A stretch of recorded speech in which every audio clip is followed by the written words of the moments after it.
there are more than 10 reactions have been identified where we require B12. But fortunately, unfortunately, this most of the reaction are in microorganisms. There are only two reactions inside the human body which requires which requires B12. First is methionine synthesis from homocysteine. Okay, if you look, homocysteine is converted to methionine by homocysteine methyl transferase. One methyl group is transported from homocysteine to form methionine. Okay, this is the reaction where two vitamins we are reading for last 30 minutes are implicated. 5-methyl tetrahydrofolate is the major transportation form, get converted into the tetrahydrofolate, donating one methyl group, converting homocysteine to methionine, and methylcobalamin is a cofactor for homocysteine methyl transferase. Okay, in this reaction, all the two vitamins we are reading is implicated.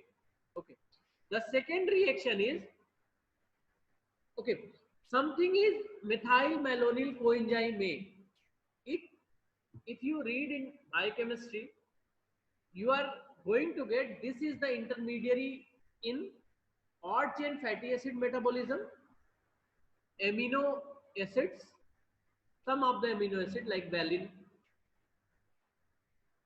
thymine and uracil metabolism.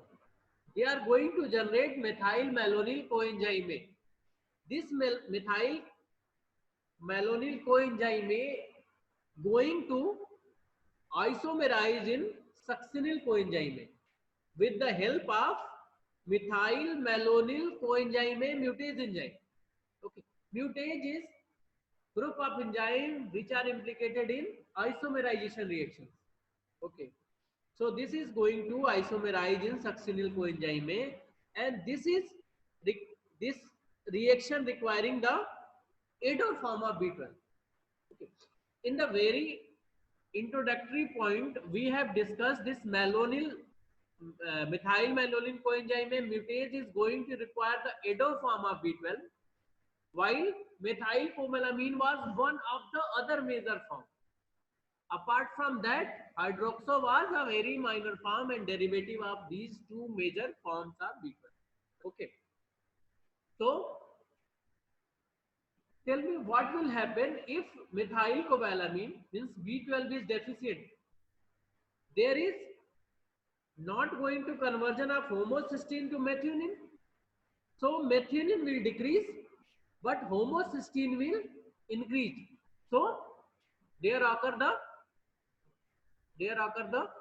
hyperhomocysteinemia. So hyperhomocysteinemia is one of the feature of B12 deficiency. Okay. What happened with this second reaction, which is depend on the B12?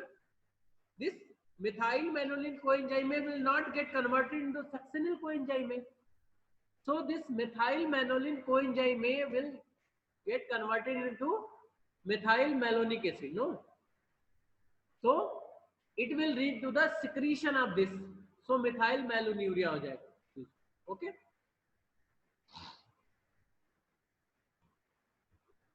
If you don't remember this, no problem, but you must remember the hyperhomocysteinemia, because when we are discussing about the cardiovascular risk factor, some non-conventional one, hyperhomocysteinemia is something which is very dangerous, causing raised risk of stroke and MI.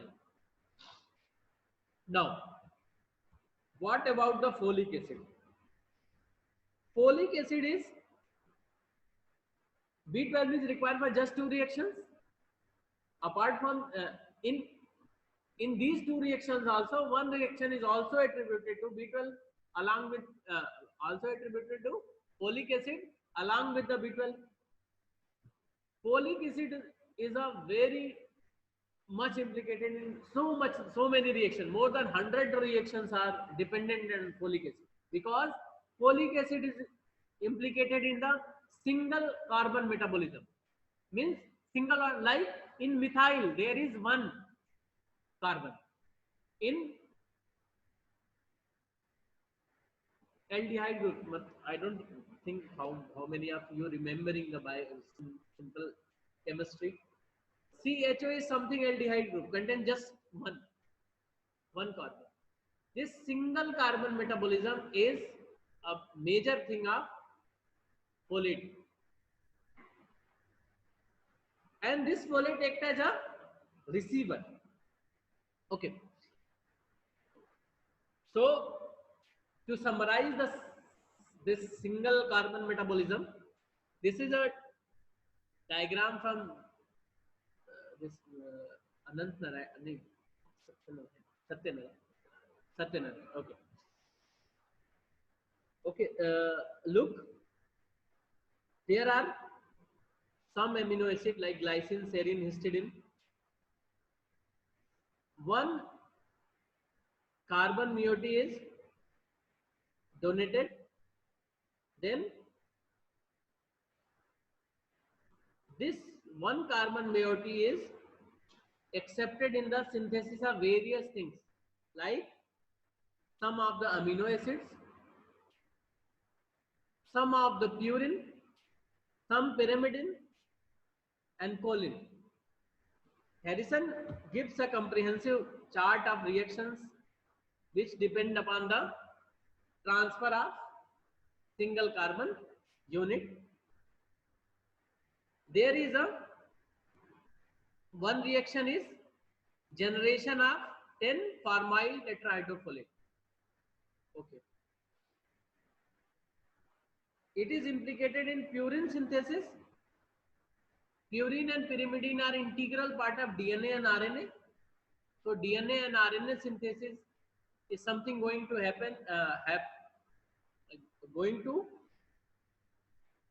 affected when this folic acid and B12 are not there. Then pyrimidine synthesis. Some of the amino acid we summarized are going to get affected. So biochemically, this folic acid deficiency is going to have much larger effect than B12. Okay. This is there are 195 people attending this lecture online and some of the PGs are there. So this is all for today. Thank you.